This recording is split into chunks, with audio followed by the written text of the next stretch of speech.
that is ecology, biodiversity and environment.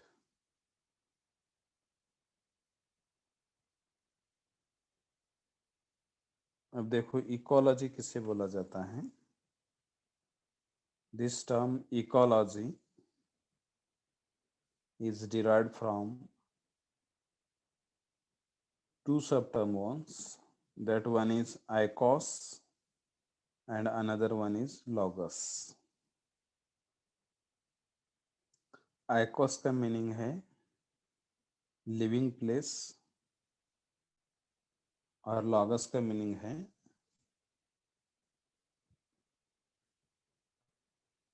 To study.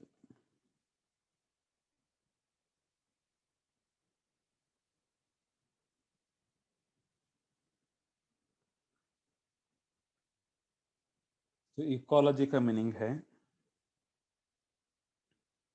it is a science which deals with the study of organism and their relations to the environment.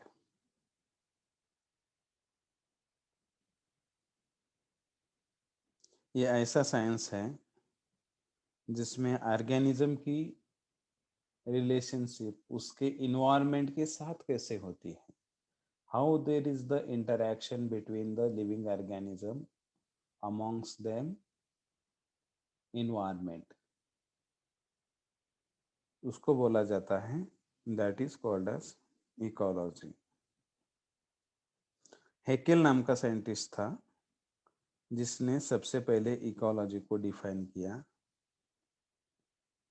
Is a branch of biology which deals with the organism and their mutual relationship with the surrounding atmosphere.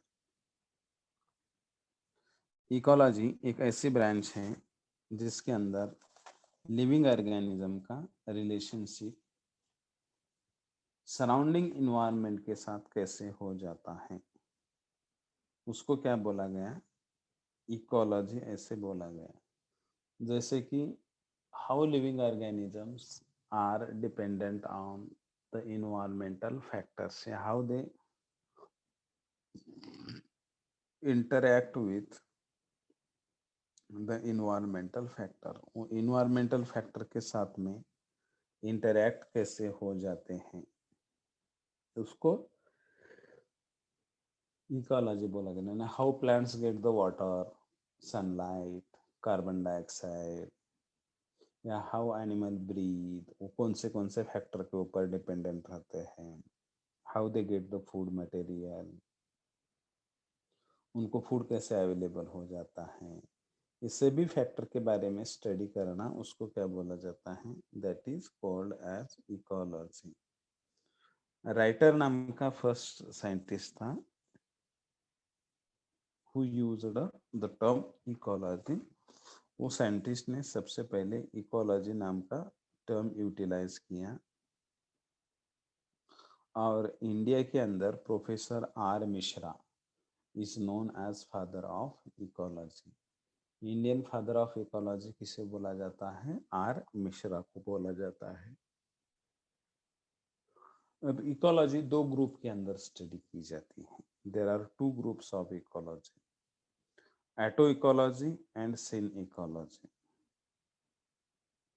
ऐसे ecology के दो parts आते हैं. अब एटो ecology किसे बोला जाता है, it is a branch of ecology of single species, that is the relations between that species and its environment. उसको एटो इकोलॉजी बोला. एटो बोले तो सेल्फ, एक ही स्पीसीज के बारे में स्टडी करना, उसको एटो इकोलॉजी ऐसे बोला जाता है.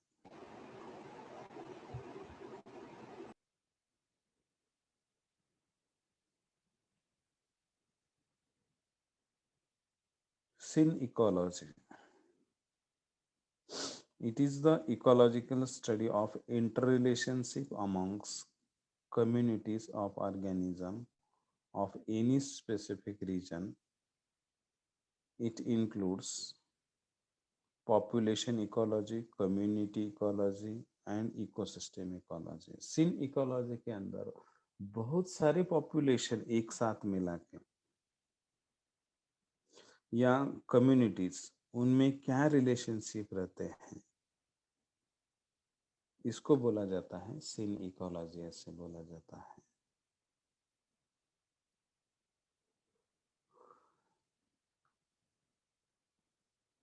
अब इकोसिस्टम क्या है, इकोसिस्टम के बारे में हम स्टडी करेंगे।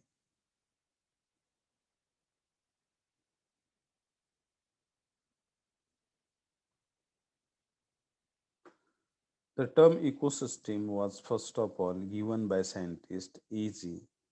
Tansley. E.G. Tansley नाम का साइंटिस्ट था, 1935 के अंदर उसने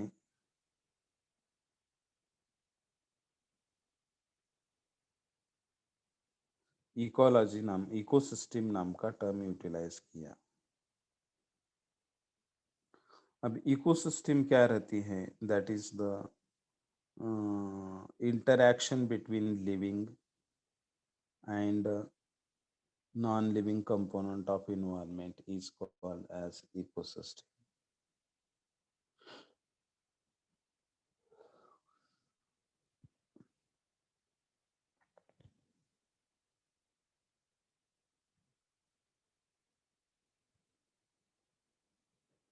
लिविंग और नॉन लिविंग के बीच में जो इंटरैक्शन रहता है, उसके उस वही इंटरैक्शन को क्या बोला जाता है, that is called as ecosystem. इसको इकोसिस्टम बोला जाता है। अब कंपोनेंट्स ऑफ इकोसिस्टम, इकोसिस्टम के कंपोनेंट्स क्या रहते हैं। An ecosystem consists of two components as described below. That one is called as biotic and another one is called as abiotic. इसमें एक को बोला जाता है बायोटिक, बोला अबायोटिक बोला जाता है, और दूसरे को बोला जाता है बायोटिक। अब इकोसिस्टम के जो कंपोनेंट रहते हैं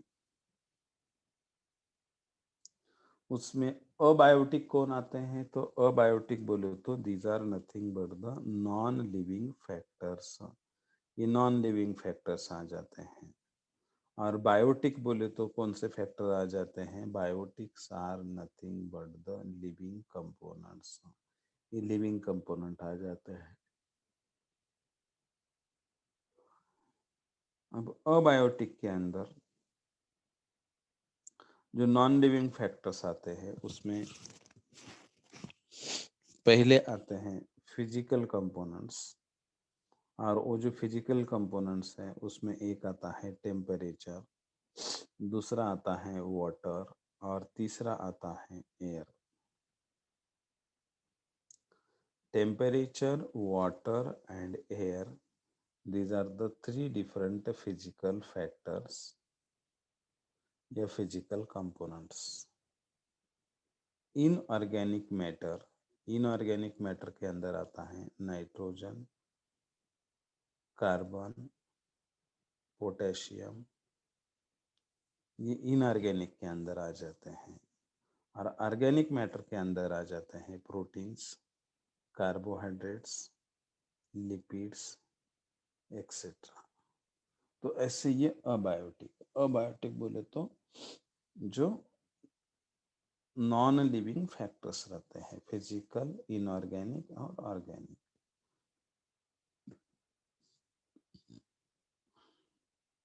फिजिकल के बारे में जो बताया मैंने, जैसे टेम्परेचर, ऑप्टिमम टेम्परेचर लगता है सभी लिविंग ऑर्गेनिज्म को, अगर सर्वाइव होना है तो एक ऑप्टिमम टेम्परेचर लगता है। फिर water, water is too much essential for the survival of life. कोई भी लिविंग ऑर्गेनिज्म के लिए सर्वाइव होने के लिए वाटर सबसे इम्पोर्टेंट फैक्टर रहता है।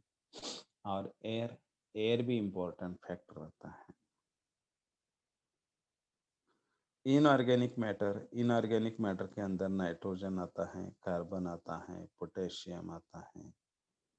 और ऑर्गेनिक मैटर के अंदर प्रोटीन्स, कार्बोहाइड्रेट्स और लिपिड्स, ये कंपोनेंट ऑफ फूड मटेरियल जिसको हम बोलते हैं, यही लिविंग ऑर्गेनिज्म के लिए इकोसिस्टम के अंदर लगने वाले अबायोटिक फैक्टर्स रहते हैं। अब बायोटिक फैक्टर्स कौन से रहते हैं? बायोटिक फैक्टर्स कैसे बोला जाता है? Those are the living factors. जो लिविंग फैक्टर्स रहते हैं, ऐसे फैक्टर्स को क्या बोला जाता है? These are nothing but the biotic factors. ऐसे फैक्टर्स को बायोटिक फैक्टर्स या बायोटिक कंपोनेंट्स ऐसे बोला जाता है। अब बायोटिक में कौन से आते हैं? तो it include the living organisms present in ecosystem. एक पर्टिकुलर एरिया के अंदर प्रेजेंट रहने वाले जो लिविंग ऑर्गेनिजम्स रहते हैं, लिविंग बीइंग्स रहते हैं, जिसको क्या बोला जाता है? These are called as biotic components. And these components, they are broadly divided into three categories. वो तीन कैटेगरीज के अंदर डिवाइड किए जाते हैं। एक रहते हैं प्रोड्यूसर्स, दूसरे रहते हैं कंज्यूमर्स, और तीसरे रहते हैं डिकम्पोजर्स।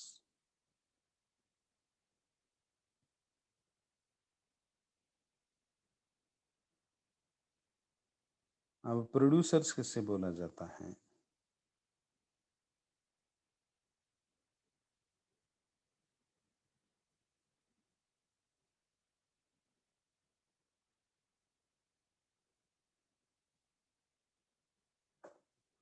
प्रोड्यूसर्स बोले तो these are the plants.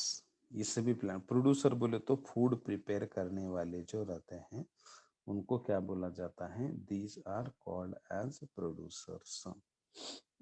Bye the process of photosynthesis के प्रोसेस से वो क्या करते हैं? लाइट एनर्जी को एब्सॉर्ब करके उसको केमिकल एनर्जी में कन्वर्ट करके फूड प्रिपेयर करने का वो काम करते हैं। इसीलिए उनको क्या बोला जाता है? These are called as producers. ऐसे ऑर्गेनिजम्स को प्रोड्यूसर्स से बोला जाता है। देन ये जो प्रोड्यूसर्स रहते हैं, which can prepare their own food material by using sunlight and in the presence of chlorophyll pigment, जैसे सभी green plants and certain blue green algae इसके एग्जाम्पल्स आ जाते हैं। सभी ग्रीन प्लांट के अंदर या कुछ ग्रीन एल्गी के अंदर ये फोटोसिंथेसिस की प्रोसेस करके खुद का फूड मटेरियल खुद क्या करवा सकते हैं? प्रिपेयर करवा सकते हैं। The solar energy is driving source force of an ecosystem. जो सोलर एनर्जी रहती है उसका ड्राइविंग फोर्स है वो इकोसिस्टम का।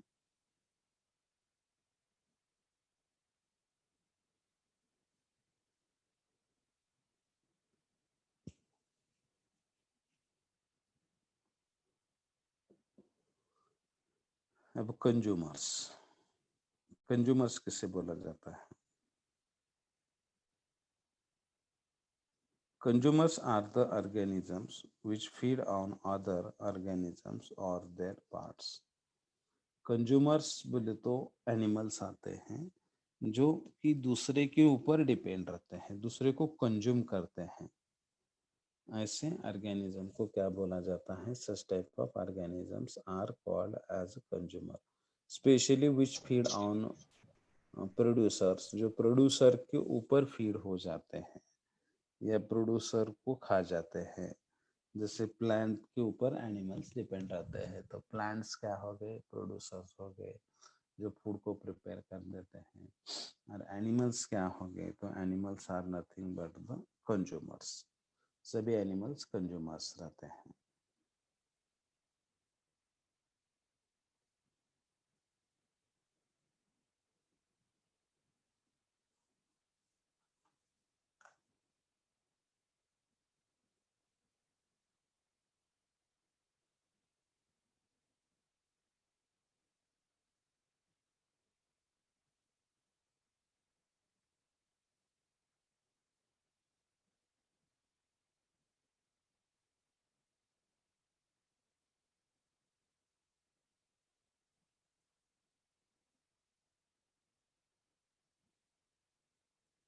अब कंज्यूमर के अंदर टाइप रहते हैं, कौन से टाइप के कंज्यूमर रहते हैं? तो there are 3 different types of consumers. 3 अलग अलग टाइप के कंज्यूमर्स रहते हैं, प्राइमरी, सेकेंडरी एंड टर्शियरी। एक को प्राइमरी कंज्यूमर बोला जाता है, दूसरे को सेकेंडरी कंज्यूमर बोला जाता है, और तीसरे को टर्शियरी कंज्यूमर ऐसे बोला जाता है।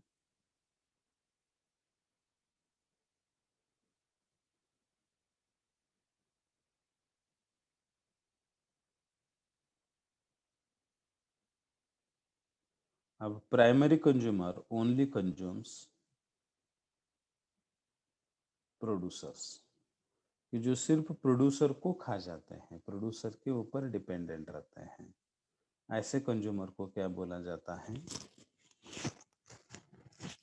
प्राइमरी कंज्यूमर ऐसे बोला जाता है। सेकेंडरी कंज्यूमर विच कंज्यूम्स प्राइमरी कंज्यूमर, सेकेंडरी जो कंज्यूमर रहते हैं वो किसको खा जाते हैं? प्राइमरी कंज्यूमर को खा जाते हैं। जैसे फॉर एग्जांपल प्राइमरी कंज्यूमर कौन है? फॉर एग्जांपल कंसिडर करो कि गोट है, डियर है, रैबिट है, ये प्राइमरी कंज्यूमर में आ जाते हैं। मगर गोट या डियर या रैबिट, उसको कौन खा जाता है? उसको खा जाते हैं फॉर एग्जांपल टाइगर खा जाता है। या सेकेंडरी कंज्यूमर जो रहते हैं वो प्राइमरी कंज्यूमर को खा जाते हैं। तो प्राइमरी कंज्यूमर किसका फूड रहता है? तो सेकेंडरी कंज्यूमर का फूड रहता है। And secondary consumers consumes mainly primary consumer, and tertiary consumer किसको खा जाते हैं? सेकेंडरी कंज्यूमर को खा जाते हैं। तो ऐसे एक ऑर्गेनिज्म दूसरे ऑर्गेनिज्म को खा जाता है। तो इससे बेसिस के ऊपर प्राइमरी, सेकेंडरी, टर्शियरी, या जैसे हम बोल सकते हैं समझो ग्रास है, ग्रास क्या है? प्रोड्यूसर है, यानी फूड प्रिपेयर करता है। तो ग्रास के ऊपर कौन फीड होता है? ग्रास ऊपर फीड हो जाता है। ग्रास ऊपर की फीड कौन हो जाता है? फ्रॉग फीड हो जाता है। फ्रॉग के ऊपर कौन फीड हो जाता है?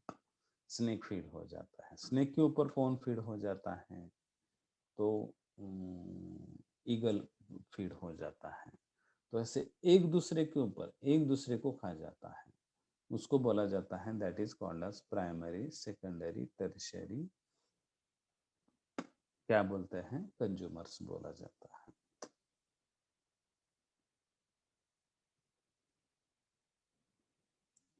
ठीक है। अब ये प्रोड्यूसर्स कंज्यूमर्स जैसे ऑर्गेनिजम्स रहते हैं, उसके ही जैसे आमनीवोर्स टाइप का एक टाइप ग्रुप ऑफ ऑर्गेनिज्म रहता है। वो आमनीवोर्स जो रहते हैं ना, that consumes both producers and consumers. Omnivores बोले तो ऐसे ऑर्गेनिजम्स रहते हैं कि दोनों प्रोड्यूसर्स को भी कंज्यूम कर लेते हैं और हार्बीवोर्स को भी कंज्यूम कर लेते हैं।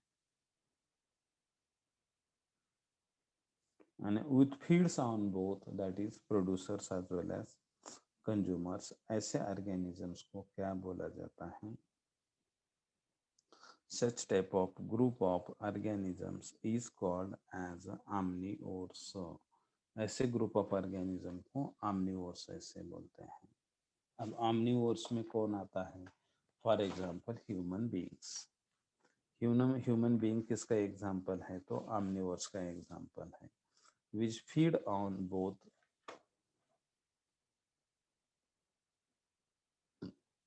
which feed on both,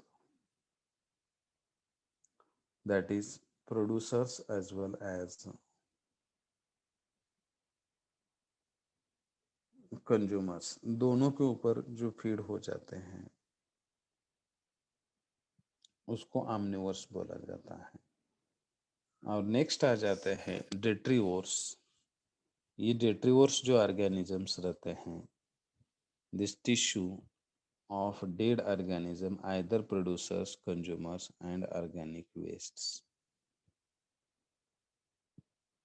ये डेट्रीवोर्स जो रहते हैं ये दोनों के ऊपर फीड हो जाते हैं, और प्रोड्यूसर्स के ऊपर भी कंज्यूम डेट्रीवोर्स बोले तो डेड ऑर्गेनिज्म के ऊपर जो ग्रो हो जाते हैं after the death of consumers या प्रोड्यूसर्स, उसके ऊपर जो फीड होने वाले ऑर्गेनिजम्स रहते हैं उनको क्या बोला जाता है? These are called as detritivores. ऐसे ऑर्गेनिजम्स को डेट्रीओर्स ऐसे बोला जाता है।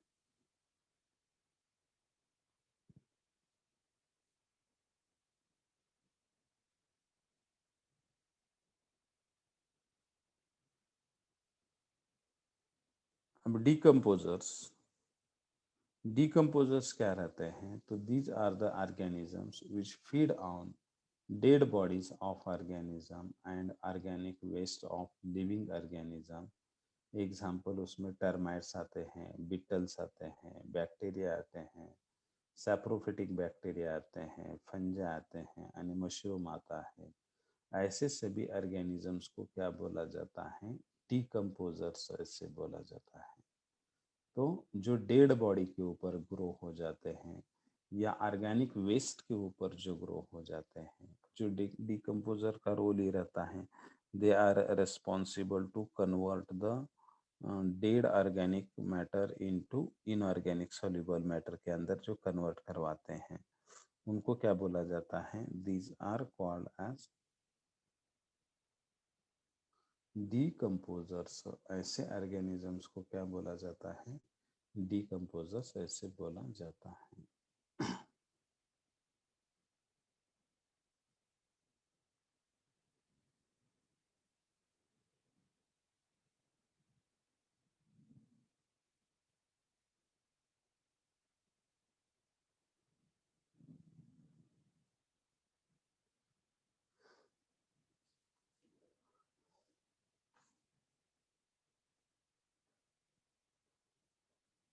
अब टाइप्स ऑफ इकोसिस्टम, इकोसिस्टम के कितने टाइप्स रहते हैं? There are two types of ecosystem. Ecosystem के दो टाइप ऑफ इकोसिस्टम है। That one is called as natural ecosystem and another one is called as artificial ecosystem. अब इकोसिस्टम किससे बोला जाता है कि in a given particular area communities of living organism along with non-living factors अगर present रहते हैं तो उसको इकोसिस्टम बोला जाता है। जैसे कि इकोसिस्टम के अंदर आता है पॉन्ड इकोसिस्टम, लेक इकोसिस्टम, ऐसे इकोसिस्टम के अलग अलग टाइप्स आ जाते हैं। तो ये इकोसिस्टम किसे बोलते हैं? इकोसिस्टम किसे बोला जाता है? तो टाइप्स ऑफ इकोसिस्टम के अंदर ये पॉन्ड, लेक नाम के जो इकोसिस्टम रहते हैं उसको एक पर्टिकुलर गिवन एरिया के अंदर प्रेजेंट रहने वाले लिविंग और नॉन लिविंग फैक्टर्स, उसको इकोसिस्टम बोला जाता है। अब natural ecosystem are the forest, deserts, grasslands and ponds, lakes, wetlands, etc. The aquatic ecosystem can be of three types। ये aquatic ecosystem तीन टाइप की रहती है। That one is called as lentic ecosystem जिसमें लेक आता है। Second one is called as lotic ecosystem जिसमें river streams आते हैं। And third one is called as marine ecosystem जिसमें ओशियन सी आता है। तो लेंटिक बोले तो लेक, लॉटिक बोले तो लिवर स्ट्रीम्स और मराइन बोले तो ओशियन या सी। इसके अंदर जो इकोसिस्टम्स आ जाते हैं ऐसे इकोसिस्टम को क्या बोला जाता है? एक्वेटिक इकोसिस्टम ऐसे बोला जाता है।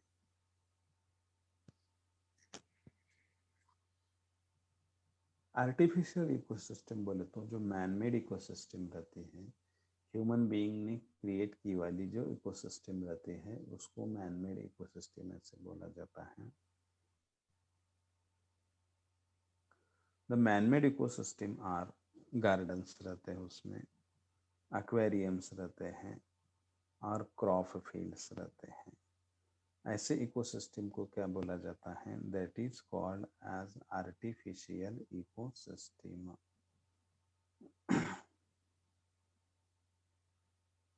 आर्टिफिशियल इकोसिस्टम ह्यूमन बीइंग से प्रिपेयर की वाली सिस्टम रहती है।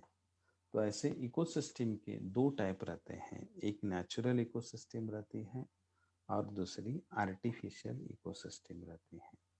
ये इकोसिस्टम के दो टाइप्स हैं।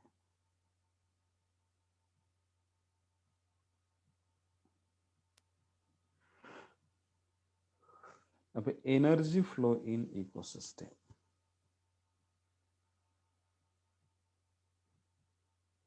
इकोसिस्टम के अंदर एनर्जी फ्लो कैसे हो जाता है? In an ecosystem, energy is transferred in the form of food, and it leads to the degradation and loss of major part of food energy as heat during metabolic activities, and very small fraction becomes stored as biomass, and the flow of energy from sun to producers and then to consumers is unidirectional. देखो, energy का जो flow रहता है ecosystem के अंदर, उसमें ultimate source of energy जो रहता है वो सन रहता है। उस सन की एनर्जी कौन एब्सॉर्ब कर लेते हैं? प्रोड्यूसर्स एब्सॉर्ब करवा लेते हैं, यानी ग्रीन प्लांट्स जो रहते हैं वो एब्सॉर्ब करवा लेते हैं। कौन से प्रोसेस के अंदर? तो in the process of photosynthesis. Photosynthesis की प्रोसेस के अंदर ग्रीन प्लांट्स उसको एब्सॉर्ब करवा लेते हैं और वो ग्रीन प्लांट्स क्या करवाते हैं? लाइट एनर्जी को एब्सॉर्ब करके उसको केमिकल एनर्जी में क्या करवाते हैं? कन्वर्ट करवाते हैं। तो ऐसे सन की एनर्जी प्लांट के अंदर आ जाती है। अब प्लांट के ऊपर कौन फीड हो जाते हैं? एनिमल्स फीड हो जाते हैं। कौन से एनिमल्स फीड हो जाते हैं?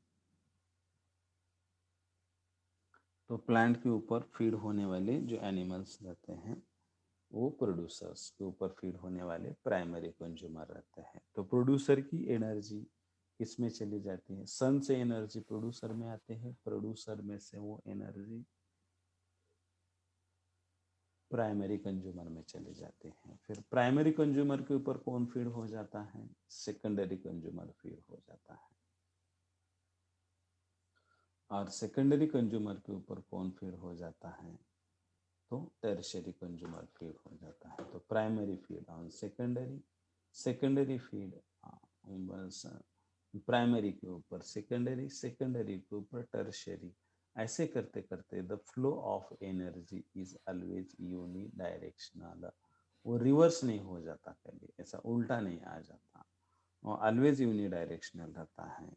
यूनि डायरेक्शनल बोले तो फ्रॉम एक ही डायरेक्शन में वो चला जाता है। इसीलिए the flow of energy is in ecosystem is unidirectional. बोले तो एक ही डायरेक्शन में चली जाती है, और हर एक ट्रॉपिक लेवल के अंदर थोड़ी थोड़ी एनर्जी क्या होती है? कम होती रहती है। जैसे कि प्रोड्यूसर के ऊपर कंज्यूमर कंज्यूम हो जाते हैं, मगर प्रोड्यूसर्स किसको खा जाते हैं? प्रोड्यूसर्स खुद का फूड मटेरियल खुद प्रिपेयर करते हैं, मगर प्रोड्यूसर को कौन खा जाता है? प्राइमरी कंज्यूमर खाता है। तो प्रोड्यूसर की पूरी एनर्जी प्राइमरी कंज्यूमर के अंदर नहीं चली जाती है, थोड़ी एनर्जी वहां पर क्या हो जाती है? लॉस हो जाती है। किसके फॉर्म में? तो in the form of heater. वैसे ही प्राइमरी कंज्यूमर को कौन खा जाता है? सेकेंडरी कंज्यूमर खा जाता है। तो सेकेंडरी कंज्यूमर की जो